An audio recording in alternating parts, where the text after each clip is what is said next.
आज हम बात करने वाले हैं लेंस मेकर सूत्र के बारे में। लेंस मेकर सूत्र को हम पढ़ने के लिए हमें गोलीय पृष्ठ से अपवर्तन सूत्र की ज़रूरत होगी। तो मैं यहाँ लिख देता हूँ गोलीय पृष्ठ से अपवर्तन का क्या सूत्र था जो हमने पीछे पढ़ा। गोलीय पृष्ठ से अपवर्तन सूत्र क्या था, ध्यान से देखोगे, यहाँ था N2 upon V, N2 minus N1 upon U बराबर 1 upon R N2 minus N1। इस सूत्र का मतलब क्या होता है? N2 मतलब जो दूसरा माध्यम है, जो हमारा दूसरा माध्यम है उसका अपवर्तनांक अपॉन में प्रतिबिंब दूरी। दूसरे माध्यम का, इसको भाषा के रूप में हम समझेंगे, दूसरे माध्यम का अपवर्तनांक अपॉन में प्रतिबिंब दूरी माइनस पहले का अपवर्तनांक अपॉन में बिंब दूरी बराबर 1 बटा वक्रता त्रिज्या और फिर ब्रैकेट में दूसरे का अपवर्तनांक माइनस पहले का अपवर्तनांक। हम इसको भाषा के रूप में याद रखेंगे। N2 N1 U V R से कोई मतलब नहीं। इनका अर्थ क्या हुआ? N2 का अर्थ होता है दूसरे वाला अपवर्तनांक, दूसरा जो सेकंड मीडियम है उसका अपवर्तनांक। N1 मतलब जो फर्स्ट मीडियम है उसका अपवर्तनांक। U प्रतिबिंब दूरी, U बिंब दूरी, V प्रतिबिंब दूरी और R वक्रता त्रिज्या। अब देखिए अपन समझने वाले हैं ध्यान से। हम एक किरण चित्र बनाएंगे। ध्यान से देखोगे, अगर आप ये किरण चित्र समझ जाओगे तो कोई दिक्कत नहीं होगी, बहुत आसान होगा आगे का समझना। सबसे पहले अपन क्या करते हैं, यहाँ पे एक सतह लेते हैं, एक ही सतह बनाते हैं, हम दूसरी नहीं बनाएंगे। ये जो पहली सतह है इसकी वक्रता त्रिज्या कितनी है? R1। इसकी त्रिज्या कितनी आएगी? R1। यहाँ पे कोई वस्तु रखी जाती है O। वस्तु से एक प्रकाश की किरण इधर जाएगी और दूसरी किरण इधर जाएगी। ये प्रकाश की किरण जानी कहाँ चाहिए थी? सीधी जानी चाहिए थी, लेकिन यहाँ माध्यम कौन सा? 1 नंबर। और यहाँ माध्यम कौन सा आ गया? दूसरा आ गया। आगे जाते ही दूसरा सघन माध्यम आ गया। सघन माध्यम आ गया तो अभिलंब की तरफ झुकेगी, तो यहाँ अभिलंब बना लेता हूँ मैं। ये अभिलंब बना लिया तो ये प्रकाश की किरण किधर मुड़ जाएगी? अभिलंब की तरफ मुड़ जाएगी और यहाँ क्या बना देगी? प्रतिबिंब। और ये हमारा क्या हो गया? केंद्र हो गया, वक्रता केंद्र C1। पहले पृष्ठ का केंद्र है इसलिए C1 होगा। लेकिन यहाँ पर सिर्फ इतना ही नहीं है। यहाँ से प्रकाश की किरण चली, अभिलंब की तरफ मुड़ गई और प्रतिबिंब बना लिया। यहाँ मात्र ये सब नहीं है, इससे आगे भी कुछ है। ये तो हमने गोलीय पृष्ठ के अपवर्तन सूत्र में भी पढ़ा था। देखिए यहाँ मैं ये अभिलंब थोड़ा मिटा देता हूँ, इसकी जरूरत नहीं पड़ेगी हमें। देखो लेंस में क्या होता है, एक सतह यहाँ होती है और यहाँ भी एक दूसरी सतह होती है। यहाँ भी क्या होती है? एक दूसरी सतह होती है। तो देखिए यहाँ ये वाला प्रकाश यहाँ तक जाएगा। यहाँ पहले माध्यम से जैसे ही दूसरे में जाएगा, पहले से दूसरे में जाएगा, यहाँ पर उसका अपवर्तन हुआ और वो अभिलंब की तरफ मुड़ गया। फिर ये प्रकाश यहाँ से चला, यहाँ आया, यहाँ से यहाँ आ गया। तो यहाँ आते ही ध्यान से देखिए, यहाँ इसका अपवर्तन हुआ तो यहाँ भी इसका अपवर्तन होगा। और अपवर्तन होगा तो ये फिर से मुड़ेगा, फिर से मुड़ेगा। किधर मुड़ेगा? देखिए ये सघन माध्यम, अगर वापस पहला ही माध्यम, देखो यहाँ से वापस क्या आ गया? विरल माध्यम आ गया। ये विरल था, ये सघन था, फिर विरल आ गया तो क्या होगा? अभिलंब से दूर हटेगा। तो यहाँ हम इस दूसरी सतह का, कौन सी सतह का? दूसरे वाली का यहाँ अभिलंब खींचेंगे तो वो अभिलंब किधर आएगा? यानी यहाँ मैं अभिलंब खींचूं तो वो अभिलंब किधर आता है? और त्रिज्या कितनी हो जाती है R2। अब बताओ अगर ये प्रकाश किरण सीधी जाती तो कहाँ जाती, यहाँ, लेकिन ये क्या होगी, क्या यहाँ से सीधी जाएगी या अभिलंब की से दूर हटेगी, तो यहाँ ये प्रकाश की किरण अभिलंब से दूर हटे जाएगी। देखो इस तरफ मुड़ने का मतलब क्या हुआ, अभिलंब की तरफ मुड़ना, नीचे मुड़ने का मतलब अभिलंब से दूर हट गई। यहाँ पर ये था अभिलंब, तो प्रकाश की किरण यहाँ पर गौर करोगे आप, यहाँ से प्रकाश आया, आगे सीधा जाना चाहिए था लेकिन यहाँ माध्यम बदल गए, इसलिए क्या हुआ, अभिलंब से दूर हटे गया। अब अपन ये अभिलंब मिटा देते हैं।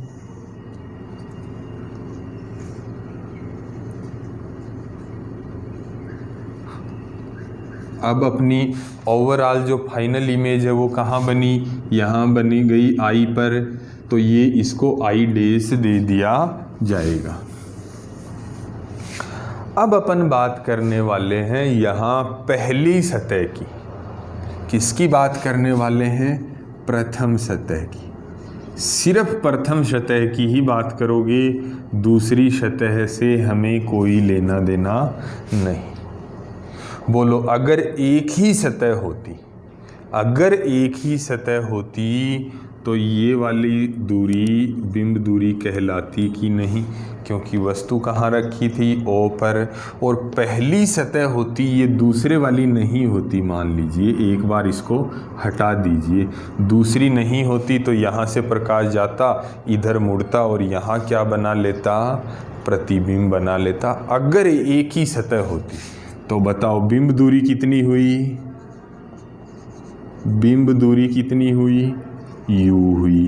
प्रतिबिंब दूरी इसको लिखेंगे अपन v डैश से, और ये वाली हमारी v हो जाएगी। ये बाद की बात करेंगे। बताओ प्रतिबिंब दूरी कितनी हुई, प्रतिबिंब कहाँ बना, आई डैश पर बना, इसलिए प्रतिबिंब दूरी को किससे लिखेंगे, v डैश को। चलो यहाँ मेरे को एक बात बताओ, सतह से पहले माध्यम कौन सा है और सतह के बाद में माध्यम कौन सा है आगे की तरफ, तो प्रथम माध्यम का अपवर्तनांक, प्रथम माध्यम का अपवर्तनांक कितना हुआ,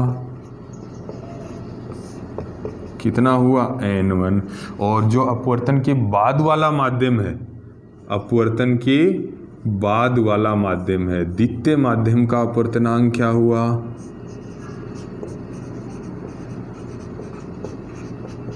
दूसरे माध्यम का अपवर्तनांक हो गया n2। अब बताओ ये वाली जो सतह है इसकी वक्रता त्रिज्या कितनी है, वक्रता त्रिज्या क्या है, R1 है। तो अब हम क्या करने वाले हैं, यहाँ गोलीय पृष्ठ का अपवर्तन सूत्र लागू करने वाले हैं। गोलीय पृष्ठ के अपवर्तन सूत्र से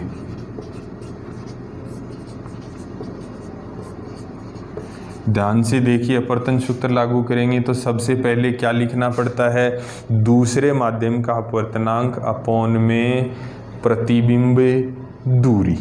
तो दूसरे का अपवर्तनांक कितना है हमारे लिए, यहाँ देखोगे कितना है, n2 अपॉन में प्रतिबिंब दूरी, हमारी प्रतिबिंब वहाँ तो v है लेकिन हमारी दूरी कितनी है, v डैश है। फिर माइनस पहले माध्यम का अपवर्तनांक हमारे यहाँ पर कितना है, n1 है, तो n1 अपॉन में लिखी जाती है बिंब दूरी, तो हमारी बिंब दूरी कितनी है, u बराबर 1/, वक्रता त्रिज्या, तो हमारी त्रिज्या कितनी, r1, ब्रैकेट में दूसरे माध्यम का अपवर्तनांक n2 माइनस पहले का कितना, n1। ये हो गया समीकरण नंबर 1। यहाँ तक करने के बाद देखना है, अब हमें दूसरे पृष्ठ की बात करनी है। यहाँ किसकी बात करनी है, केवल और केवल दूसरे पृष्ठ की। तो दूसरा पृष्ठ क्या कर देता है, यहाँ प्रतिबिंब बना देता। मैं अब पहले पृष्ठ को मिटाने वाला हूँ, यहाँ पर, यहाँ पहले पृष्ठ को मिटा देता हूँ मैं। अब देखो दूसरा पृष्ठ क्या करता है, आई डैश पर जो प्रतिबिंब बना था उसको क्या समझ लेता है, वस्तु समझ लेता है। प्रतिबिंब किसको समझता है, वो इस प्रतिबिंब को वस्तु समझता है। और फिर से क्या बना देता है आई पर उसका, इसको वस्तु समझेगा तो बिंब दूरी क्या हुई वी डैश, यहाँ प्रतिबिंब बनाएगा तो प्रतिबिंब दूरी क्या हुई वी, वक्रता त्रिज्या कितनी r2। अब देखो ये सतह से पहले वाला जो माध्यम है इसका अपवर्तनांक कितना, सतह से जस्ट पहले वाले का, सतह के पीछे वाले का प्रथम माध्यम का कितना, और सतह के बाद वाले का कितना, सतह के बाद वाले का कितना n1, सतह के पहले वाले का n2। तो क्या करता है द्वितीय पृष्ठ, ध्यान से यहाँ लिखोगे द्वितीय पृष्ठ आई डैश पर बने प्रतिबिंब को वस्तु समझ लेता है, आई डैश पर बने प्रतिबिंब को वस्तु समझता है और उसका पुनः प्रतिबिंब आई पर बना देता है, पुनः प्रतिबिंब आई पर बना देता है। अब बताओ वस्तु किसको समझा, आई डैश को समझा, इसलिए बिंब दूरी क्या हुई वी डैश हो गई, बिंब दूरी क्या हो गई वी डैश। प्रतिबिंब आई पे बनाएगा इसलिए प्रतिबिंब दूरी क्या हो गई, प्रतिबिंब दूरी हो गई वी। वक्रता त्रिज्या कितनी है, वक्रता त्रिज्या कितनी है r2 है। अब अपन बात करेंगे जहां अपवर्तन हो रहा है, जिस सतह पर हो रहा है उसके पहले कौन सा माध्यम है, ये वाला जिसका अपवर्तनांक n2 और अपवर्तन होने के बाद वाला इसका कितना n1। तो यहाँ बात करेंगे अपवर्तन से पहले जो होता है उसको प्रथम माध्यम बोलते हैं, प्रथम माध्यम का अपवर्तनांक, अपवर्तन की घटना होने से जस्ट पीछे का माध्यम। दूसरी बार अपवर्तन कहाँ हो रहा है, यहाँ हो रहा है, तो इससे जस्ट पीछे ये वाला माध्यम है, इसका कितना है n1 है, सॉरी n2 है, इसका कितना है n2 है। और अपवर्तन के बाद जो होता है उसको द्वितीय माध्यम बोलते हैं। तो द्वितीय माध्यम का कितना हुआ, द्वितीय माध्यम का अपवर्तनांक क्या हो गया n1 हो गया।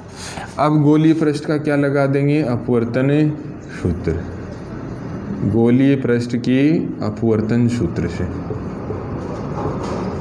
तो बताओ सूत्र क्या है, दूसरे माध्यम का अपवर्तनांक अपोन में प्रतिबिंब दूरी। तो दूसरे का कितना है हमारे यहाँ पर देखो, द्वितीय माध्यम का कितना है n1, अपोन में क्या लिखना होता है प्रतिबिंब दूरी। तो हमारी प्रतिबिंब दूरी कितनी है v है, माइनस पहले का अपवर्तनांक अपोन में बिंब दूरी। तो हमारे लिए पहले का कितना है, यहाँ ध्यान से देखोगे पहले का कितना है n2, अपोन में बिंब दूरी कितनी हमारी v डैश बराबर 1 त्रिज्या कितनी r2। यहाँ देखो क्या है, दूसरे माध्यम का अपवर्तनांक माइनस पहले का, तो दूसरे का कितना n1 माइनस पहले का कितना n2, ये हुआ समीकरण नंबर 2। इसके बाद दोनों समीकरणों को जोड़ देंगे।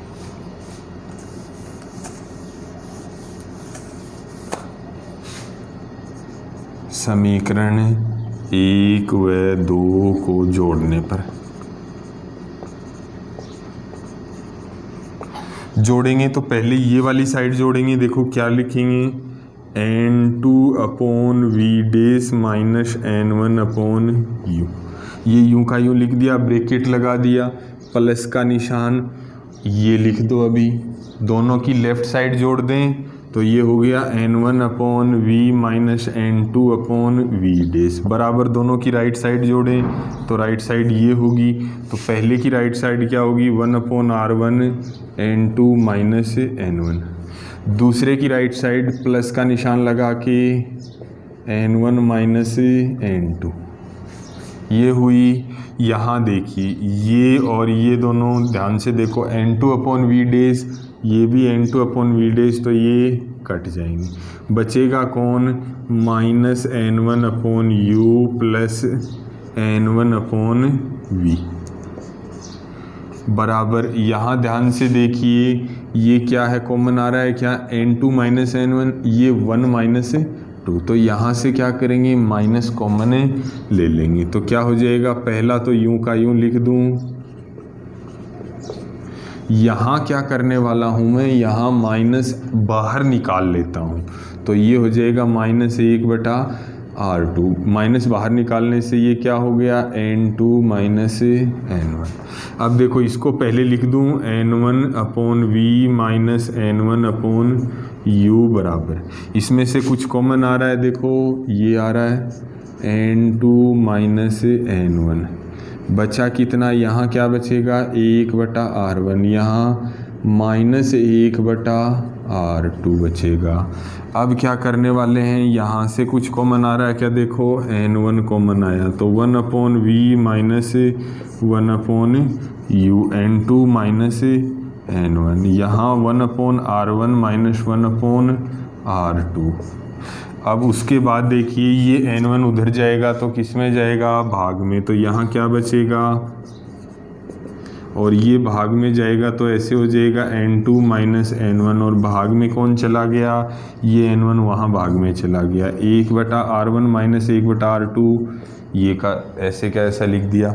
अब ध्यान दो, ये किसका सूत्र है, लेंस सूत्र में पढ़ा 1/f बराबर 1/v माइनस 1/u, तो यहाँ क्या कर देंगे, 1/f।